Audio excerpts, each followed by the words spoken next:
Hello everyone. तर आज आम्ही गेलेलो मालवणमध्ये एका काकांच्या घरी.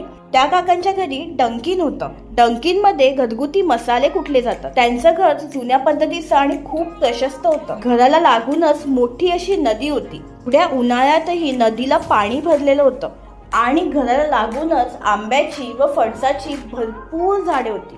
मग तिथून आम्ही निघालो श्री सर्वेश्वर महागणपतीचं दर्शन करायला. या गणपतीची मूर्ती अवाढव्य होती. हे मंदिर मूर्तीची स्थापना करून नंतर बांधले आहे.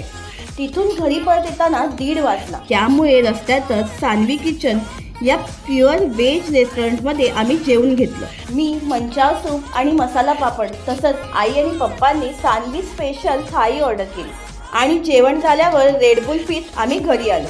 थोडासा आराम करून झाल्यानंतर संध्याकाळी आम्ही तारकर्ली बीचवर खूप मजा केली. मी तारकर्ली बीचवर फिश पेडिक्युअर ट्राय केलं. त्यानंतर लेमन सोडा आणि थंड असा बर्फाचा गोळा एन्जॉय केला. बीचवर येऊन चटपटीत थंडगार प्लस थोडासा मसाला टाकलेला गोळा नाही ट्राय केला तर काय मजा. घरी आल्यावर झणझणीत अशी काजू पनीरची भाजी आणि मोदक. बस मग अजून काय पाहिजे. सबस्क्राईब करायला विसरू नका.